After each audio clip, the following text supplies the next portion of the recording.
Hi, this is Sam C, and you're listening to Retrospectives with John Broughton on Casey Radio 97.7 FM. Out here only the wind is talking back, only the fire is fighting. All right, well, we'll jump right in. It's well documented you began on piano, I believe, as a young lad. I did, yes, yeah, that's right. Was there a light bulb moment when you suddenly decided that guitar was where you wanted to devote yourself? Well, I think so. I mean, my dad was a semi-pro musician and played mostly double bass in little jazz and vocal outfits. And he was very keen for me to have piano lessons and have a proper musical education. So that was the background of the keyboard thing. And I later sort of went on and did cello as well. But I got, as one does, I got a bit crook one winter, and I was lying on the couch watching our black and white TV, and this sound came up, which was the sound of the intro to "I Feel Fine" by the Beatles. Remember, it sort of goes, Oh, yes. Yeah. and my dad was in the kitchen, and I said, "Dad, what was that?" And I said, he didn't know what it was. And so that was kind of the moment that I had to find out how to do that. I love that. I still love that sound. And so I kept on playing. My folks were very keen for me to have a secure life and, kind of get a degree and, do all that stuff.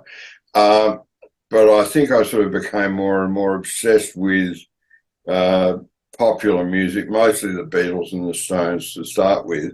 And then I was lucky to meet a few people that were mentors who said, yeah, well, they're good, but where are they getting these songs from? And so they pushed me into this discovery about all the Afro-American music, Chuck Berry and Fats Domino et al. And so, that was sort of what happened.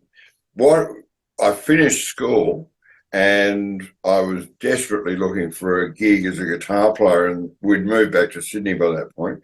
And my attempt to get a thing going was I answered an ad in the paper, and it was to play at a hotel in Punchbowl in Sydney.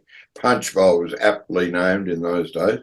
And so the floor show artist was Denise Drysdale. And I reminded her of that, 30 years later when I saw her at a party once. I just said, oh, you wouldn't remember this. And she didn't, of course. But that was sort of, I couldn't get any good gigs as a guitar player. So I kind of got sucked back into the vortex of playing keyboards again. And I met these English and Scottish guys, and they were putting a band together called Sherbet. So that was the start of my, and I'd use the term advisedly, professional career. Obviously, the keyboards are still part of your life. I can see a set over your shoulder there. Oh yeah, no, look, I still play keyboards, and probably throughout my career, I've sort of had to, or not had to. I like playing keyboards, but it's not the same buzz as playing guitar.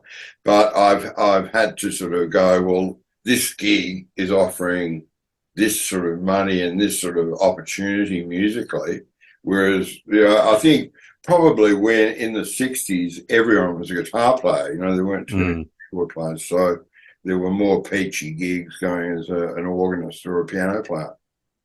Now, lineup-wise, that first lineup of Sherbet that you were in bore very not much of a resemblance to the band that it became in the mid-70s. Really. All that success at the time. Did you ponder in later years how your life may have panned out had you stayed in the band through those glory years? No, but my mother did. Did she? No, I went home because I was always whinging to a couple of mates. Oh, I'd love to have want to play guitar, and were he alive to say so, Clive would say I'm a better guitar player than he was, and I loved Clive dearly. He was a fantastic bloke. But but it was his band. He was the leader of the band, so fair enough. I had to go. And look, really, we were on different musical paths, so there were no hard feelings. I remained friends with them, and in fact, I see Daryl Braithwaite from time to time, and one time I reminded him, I said, well, actually, you probably wouldn't have been in Sherwood if it hadn't been for me, because I insisted we pinch you from the band he was in at the time, which I can't remember the name of. And he sort of looked at me strangely, and I said, no, I don't mean that you wouldn't have been a star, because, he's such a fabulous singer. I said, it's just that Sherwood, we had this singer, Dennis Lachlan, who was a great performer, but not a great singer. And so we thought, well, we'll combine him with Daryl, who's the opposite. And it was just sort of a good, but a fiery mixture of two different people. Mm. But anyway, so I guess I did wonder. I was in Canada later when they were touring on the back of How's That, and I thought, I wonder if I'd stayed, but probably not.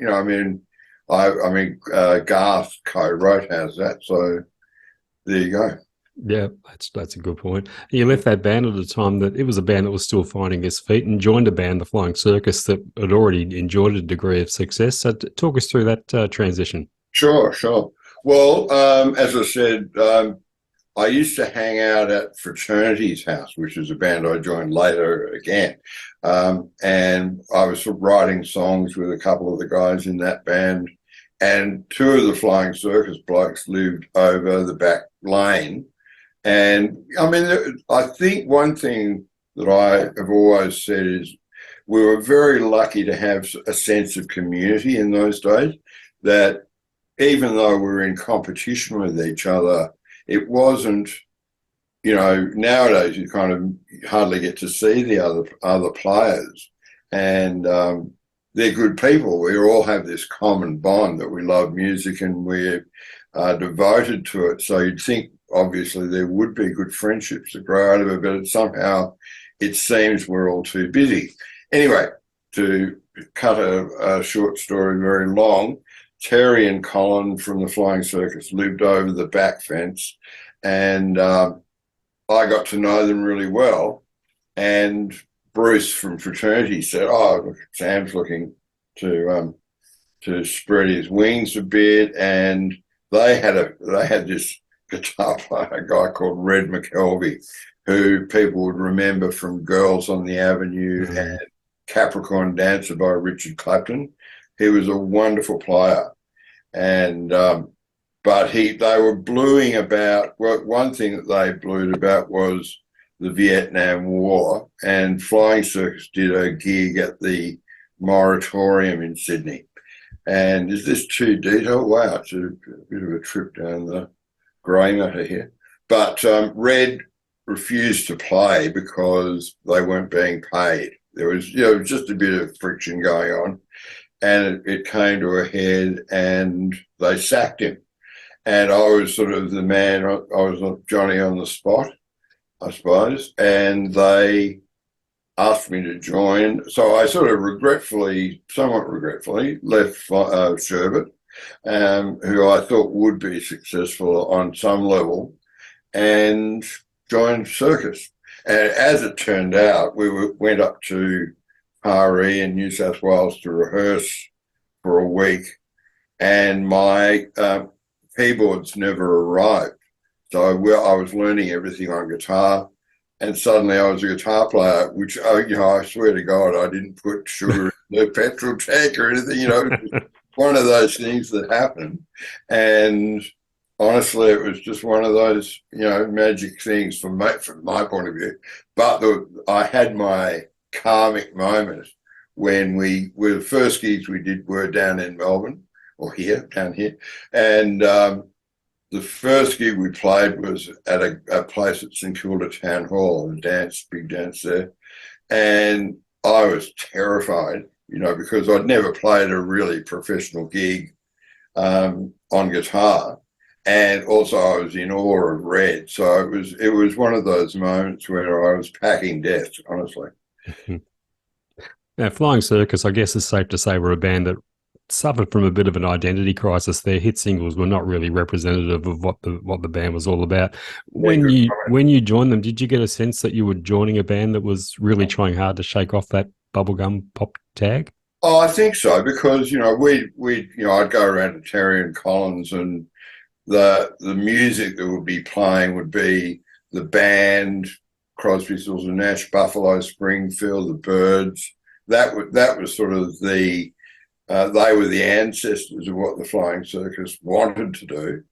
But as happens in the music business, the bubblegum era came, and EMI, the label at the time, thought, well, they had no interest in country rock or whatever you want to call that genre. So they just went, here's a hit single called Hayride, record it. It's country, it's hay, and similarly, they had three singles that were, I think, top 10 in a row that were all in the same style. And so when I joined the band, we'd go to these gigs as the headliners, and the young girls who would mostly populate the audience would see this sort of old, scraggly country rock band, and where's our pop stars? The people who actually did like the band or would have liked the band didn't come because they thought, oh, bubblegum rubbish, So I think you're right that the identity crisis was really ingrained by that decision. And I've spoken to the manager of the time. Well, we don't speak anymore, but that's another issue.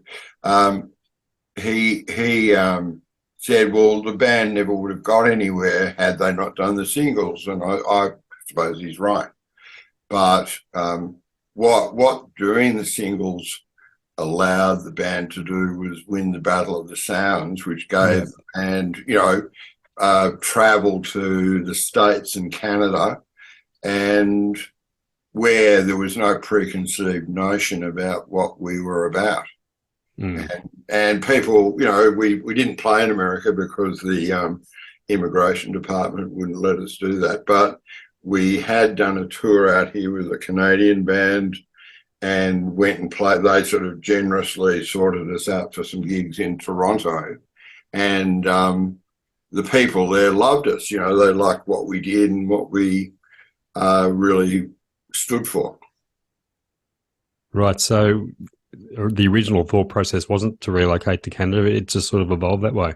Oh, no, it was definitely. Well, we went to San Francisco, and we arrived, and the first, we got off the P&O boat, which I suppose was fairly hot, and the cab driver, we had this address for an apartment.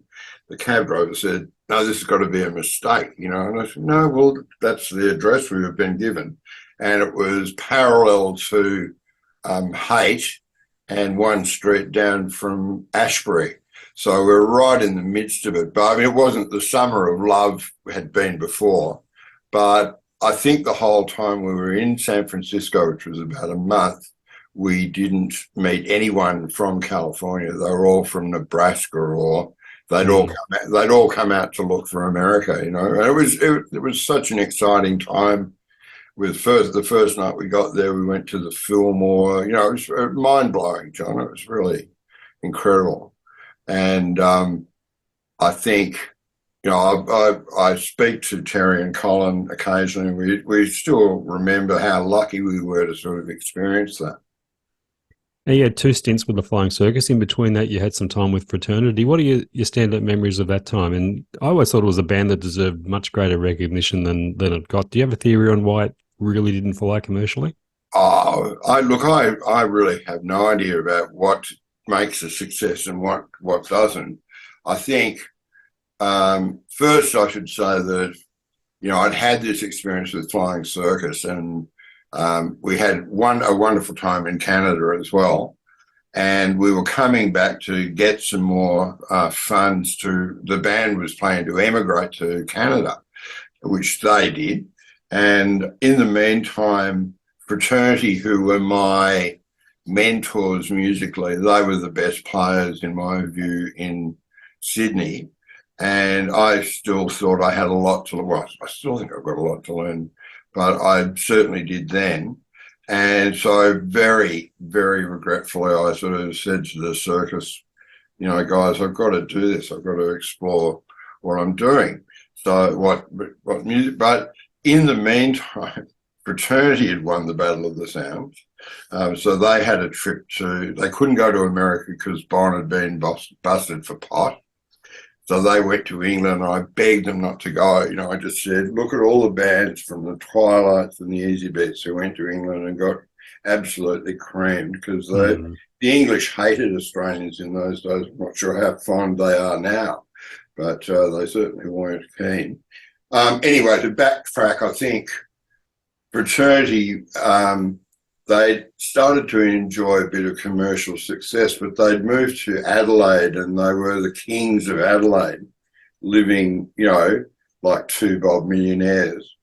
And on the album we did as a result of the Battle of the Sounds, I think I wrote 3 or 4 new songs. They weren't writing music, they were partying. And I just sort of said, well, this isn't what I joined the band for, you know, come on, let's push it. And I was younger, so I was called the young upstart. Shut up, play the keyboards and just do what you're told. And so from that point of view, John, I immediately regretted joining the band. Not that I didn't learn a lot from Bruce and Mick Jerd, who's still one of the finest guitar players I ever played with. But yeah, we wasted a hell of an opportunity there. But whether it was the right chemistry anyway, I will never know. Were you with fraternity during the time of that whole Seasons of Change controversy between them and Blackfeather, both being released at the same time? No. Well, they'd rehearsed it. They'd recorded it. Sorry, they'd recorded it, and I think they'd done that when there was sort of a hangout in Paddington at the fraternity house before I joined Flying Circuit. John Robinson was there quite often as well. And he, I think he was still in the Dave Miller set, or maybe between that and starting Blackfeather. Then I went to Canada. He wrote Seasons of Change with Neil Johns, the singer of Blackfeather. And I don't think they'd planned to use it as a single themselves. Fraternity recorded it. As soon as it started getting some success, Festival rushed out the Blackfeather version, which was the hit, which Bon also played on, incidentally. You know, he did, yeah. Yeah, so, I didn't really know much about it at the time. Was there any surprise to you after working with Bon in fraternity that he would go on to bigger things as a frontman in later years? Not really. I always thought he was a rock star. I don't think fraternity was the right vehicle for him to be Bon. You know, the Bon guy from Akadaka. We were sort of serious young insects and trying to, you know, we were kind of like Procol Harum or the band. You know, we weren't kind of a party thing. Although in Adelaide we were a bit of a party thing, but I think Bon was, I think he was, in that regard, I think he was somewhat hemmed in by the whole seriousness of the band, and whereas Akadaka is just fun and loud. Now back to your second stint with Flying Circus. Were you there for the end of the band when it? Yeah, virtually I was. Yeah, what happened? I went back, and once we kicked off straight away, and we were writing songs and doing gigs. One thing that had changed in Canada was, and this was quite a profound change to the scene over there that had produced all those great acts from Neil Young and the band, etc., is that the licensing age was 21 when we first went there, and so the high schools had these massive dances that would maybe have 1,000, 1,500 kids. And so we were making more money at those gigs than we ever made in Australia as complete unknowns. when I went back, they dropped the age to 18, and what I call the Ontario bar circuit had begun. Or, I mean, it had been going, but that was really what the gigs were. And it was very different. You know, I mean, we played places that had chicken wire across the front of the stage. Oh, God. We had places that we wished had chicken wire across the front of the stage. And in fact, I played very briefly later in a band with my wife, and she was there to see a bottle come shining out of the lights and smacking me in the head. And maybe I thought it was her strange attraction that I fell in love with, or maybe I had a concussion. I'm not sure. I don't know. Anyway, no. So it was a very different scene, but we did an album, and one thing I should say about Flying Circus, they were the first Australian band to get an American record deal. They weren't, you know, obviously records have been released from Australia, but they actually had an international deal that was signed in America. And this album we did, which is just called The Flying Circus. It's called Laugh, Laugh, and that was prophetic. We ended up touring the States with that, and everywhere we went, the people loved the show. You know, we were a good band live, but I'd go in, and I think a lot of musicians do this. They go to record stores and they put their album in front of a pile of records, even if it's not quite alphabetical. Yeah. So I did used to do that. We'd be in Louisville, Kentucky, and I went to the record shop, and there was no stock. So I think we just suddenly realised that the buzz had gone off at Capitol, and we found out the guys who were really pushing the Flying Circus Barrow had all been sacked, because they used to have purges in record companies from time to time. And that's what happened to Flying Circus. Mm-hmm. So we went back to Toronto with our tails between our legs, and we were sort of talking about what should we do next. And in the meantime, Terry, the bass player, and I, the guitar player with the keyboards that never arrived, we were offered a gig with quite a big Canadian band called Lighthouse. And so the jig was up. You know, it was sort of, it kind of fell apart. I was going to bring up Lighthouse. They were quite huge over there at the time, weren't they? We were, and I guess the strange thing is, you know, I didn't really have the concept of this, but we were huge in pockets, you know. So there's so many radio stations in the US that if one station in Mississippi is playing your record, you probably have 100-mile radius, or, you know, maybe not 100 mile, but where that audience is going to hear you. If you're playing 110 miles away, they've never heard of you.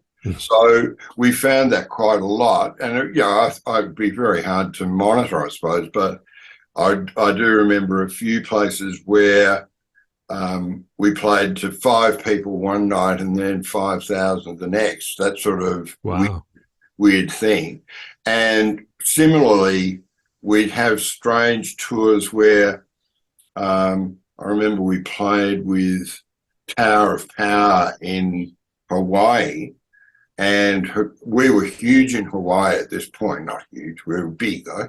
And Tower of Power were kind of on the underground. Then we played in Oregon, and it was vice versa. They were the big card and we were the nobody. So it's interesting, I think, that the market there is so huge that in those days you really only had to have 1 or 2% of the market, and you were very big. You know, there was a lot of money to be made. And they're still going around over there, Lighthouse. I'm not sure how many original members are in the band, but they're still up and running. I went to their website the other day. You get a mention on there? Oh, do I? There you go. I don't think you've done your research, John, but I think only Ralph, perhaps the guitar player, is left. A few have passed on, and most of the other guys, like the horn players, they're kind of itinerant travellers anyway, I think. Mm. So, yeah, I don't think there's too many left. So when you eventually came back home to Australia, did you come back with I guess, a game plan as such as what you were going to do with the next phase of your career? Well, after Lighthouse folded in somewhat bizarre circumstances that aren't that amusing, I was just playing around. I mentioned I played in a band with my wife briefly, and then I was just, doing stuff. And then Greg Quill followed Flying Circus to Canada because he thought he would enjoy the same success we had, and we'd had a good time for a while. Unfortunately, he joined and emulated the success of the later Flying Circus, and we really couldn't get any traction. He had some good songs and had some interest, but nothing developed. So once again, we came out to Australia and to do a tour, which we did. And in the meantime, Chris Stockley had joined Greg. He'd been fired from the Dingoes in California. So he came and joined us. We came back to Australia, and Chris was never going back to Canada. And Chris and I had sort of really connected on a musical level. And the other thing was that my parents were getting older, and I really didn't feel great about going back to Canada. I was missing my friends. So I sort of said to Greg, well, I'm not going back either. And Chris and I were then at a loose end, and we started a band called Stockley C. Mason. And that was sort of was thrown together in 2 days, and, sort of the next few years with Glenn Mason. I had the pleasure of watching the Stockley C and Mason movie on YouTube the other day. Yeah. Do you remember putting that together? I very vividly. I mean, I will say that none of us was nominated for an Oscar on the basis of acting ability, but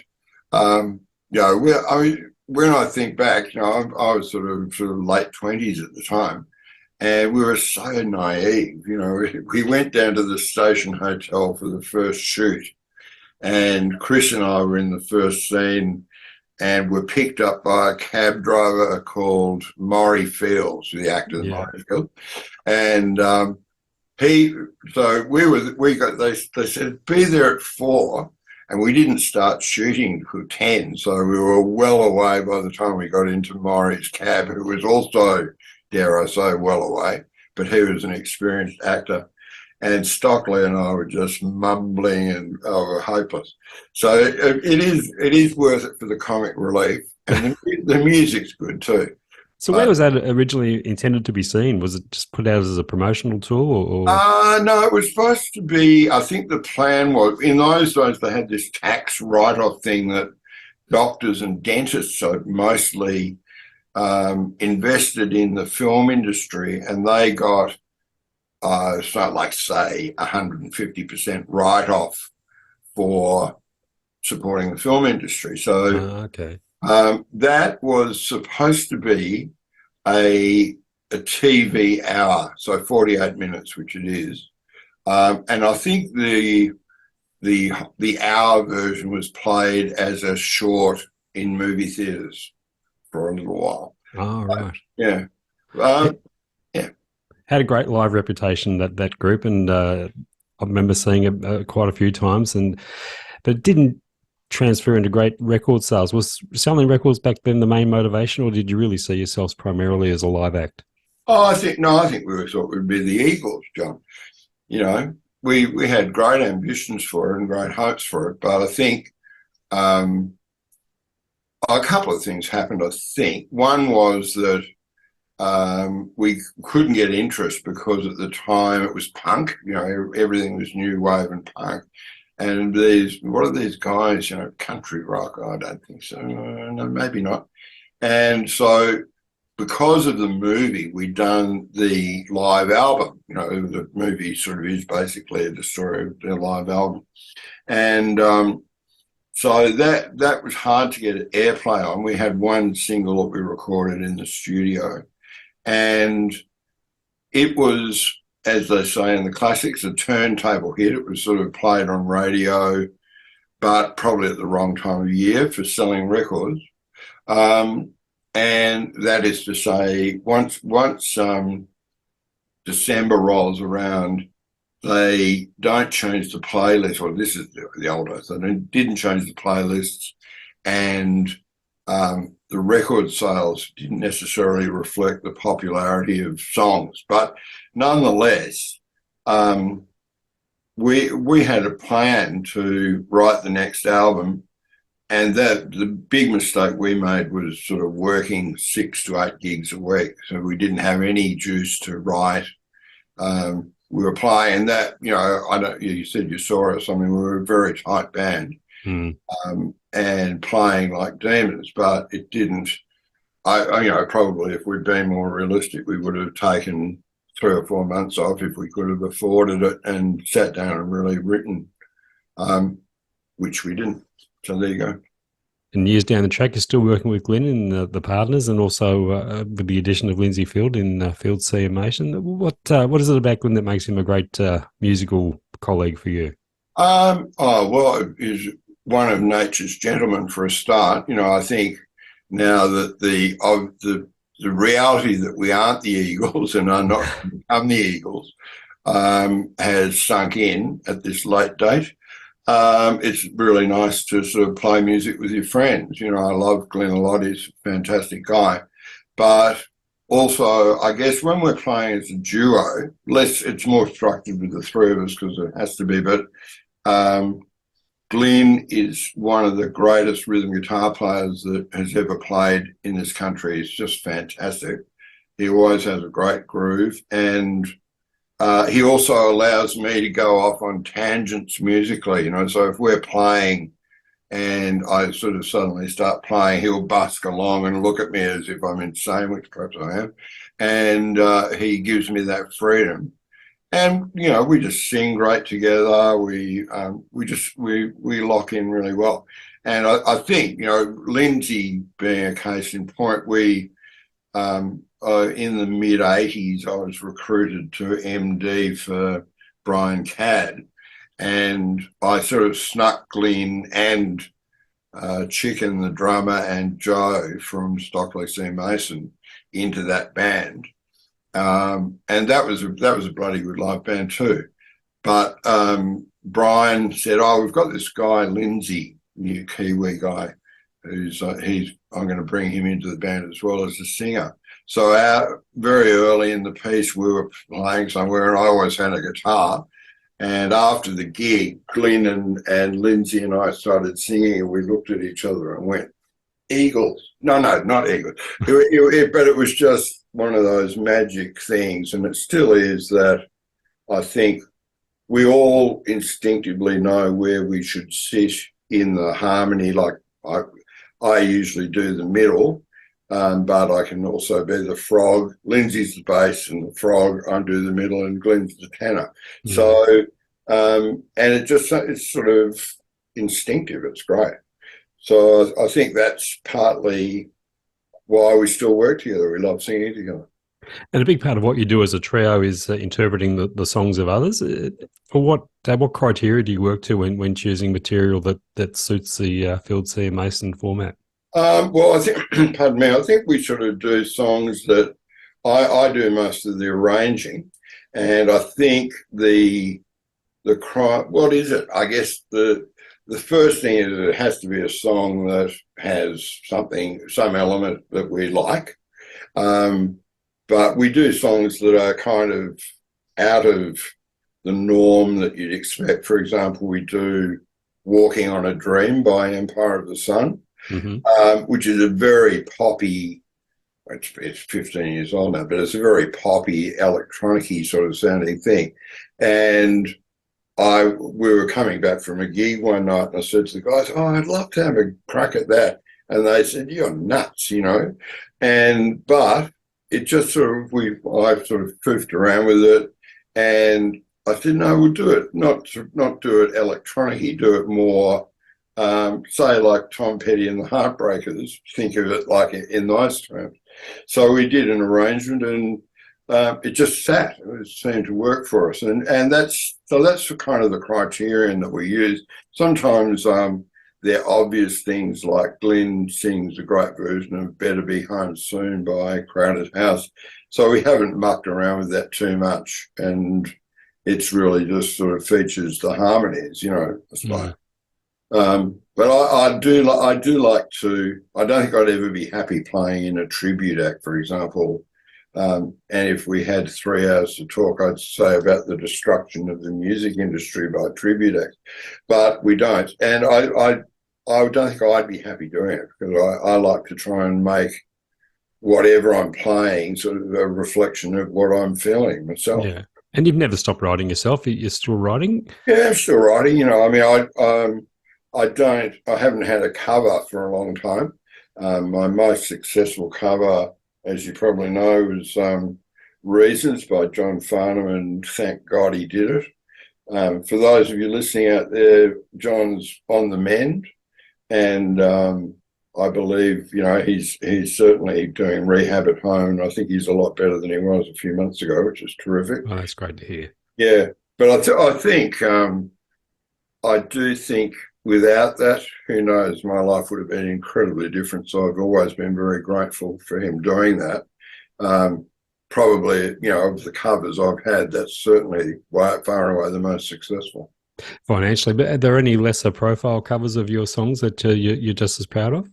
Pardon me, I don't like all my songs, that's for sure, but I think we did I was producing some tracks for Normie Rowe, who was trying to do a bit of a comeback in a more, I've always thought of Normie as a soul sort of singer. That was his roots. And so I had a song I wrote for him, and we recorded it, but once again, like the record company didn't release it.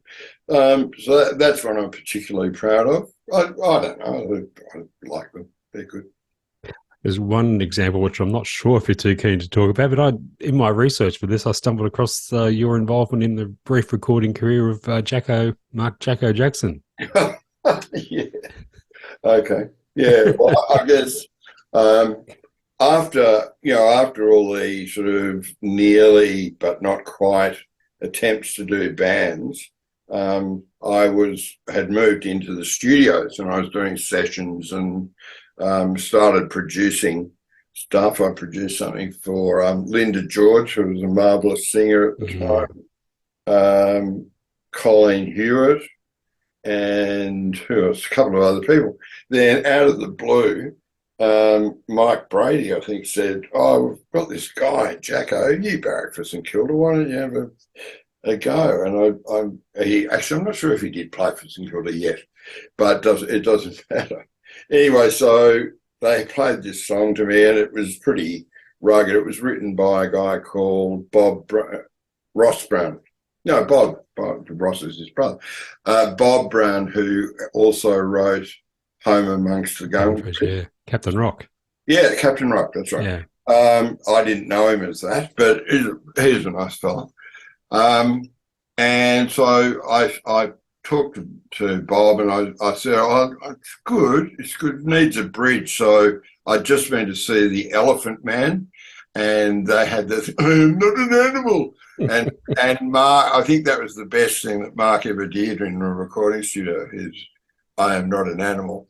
Yeah, so look, it's pretty bizarre, isn't it? Novelty record, but I think it's quite fun. And the B-side's also fun, which Bob wrote, called "Our Relationship Is Giving Me the Creeps." I'll have to check that one out. Kind of it's a horror sort of song, like vampires and all that stuff. It's very silly, but no, it was quite fun. And Mark was very modest about his vocal ability. He wasn't full of himself at all. And in fact, after Individual had a bit of success, mostly in Victoria, they decided to follow up with a song called "Me Brain Hurts," and so we did this in another studio, and he was doing the vocal, and it was the first time I worked in a studio where the cue between the studio and the control room went on automatically when the tape stopped. So we were recording takes. He wasn't getting it, and I said to the engineer, "Oh, it'll be here till Christmas, the way this guy's going," and he threw his headphones off, and I thought, the engineer pointed at the auto cue, and he came out of the door. I thought he was going to deck me, but he actually walked straight out of the studio onto the street and got a cab home. It freaked him out, and I didn't mean to do that, but it's very, very much it's a thing in the music business. We'll be recording away, and I'll look up expectantly, having done a guitar take, and the producer will say, "Oh, I can see what you were trying to do there," or something like that too. So which they'd never do in America, incidentally, but I always find it quite funny. But anyway, so I had to call Mark and say, "Look, mate, there was nothing in it. We were just having a joke, and you're doing a great job, blah blah." So he came in and did it, but I'm afraid he was a one-hit wonder. Absolutely. So the songwriting process for you, has it changed much through the years? The actual moment of sitting down and writing a song, do you go about it a different way now to what you may have back in the day? Yeah, not really.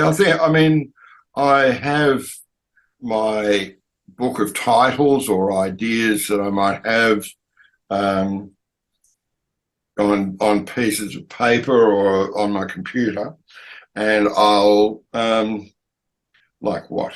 I'll just we live in Belgrave now, so I have a song that I've been percolating through the grey matter for years called Mountain Girl, and I have another one called The Magic of the Moonlight.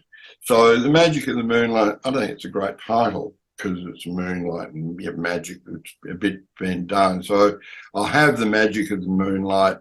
Maybe one day some better title will replace that, and that'll sort of fire me out to, I noodle around on the guitar playing stuff, and that could fit with that, and it's very much piecemeal. I don't sit down and go, right, today we're writing a song called The Far Side or whatever, and then you sort of just, I don't do it. I can't do that.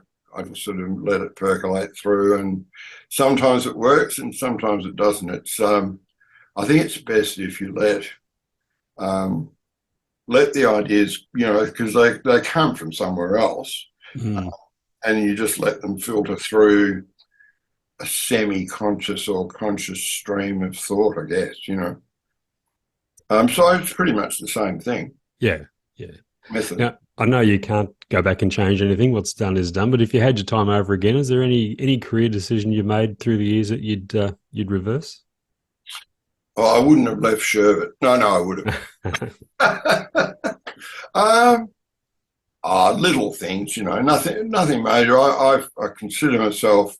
Can I say it's a really tough business, and it's not for wimps. It's there are times when it can be so hard and heartbreaking, but it's also the good side of it is that it has the peaks as well, and I've been very lucky to have more than my fair share of those, I think. So no, I don't really have any regrets particularly, and I think we're all pretty lucky to have lived through the age. The late 60s and 70s was a great time for a start. Absolutely. And looking ahead, what's coming up for you in this new year? Well, I don't know when this will be going to air, but next week we're playing at Bird's Basement. Can I say that? Yeah. Okay. On March 4, Saturday, March 4, Field C and Mason are doing a special show at Bird's Basement in the city. But I think we're planning to do another record sometime this year of probably Australian rearrangements. And we also have a travelling Wilburys show that we were invited to do, and it's ended up being a lot of fun. We do theatres around Victoria mostly, and people have loved it because we've got the harmony, I guess, and such a great repertoire. So, yeah, we'll be doing a bit of that later in the year as well. So keep an eye out for the Wilbury Legends. Lovely. Any thoughts of another Partners album down the track?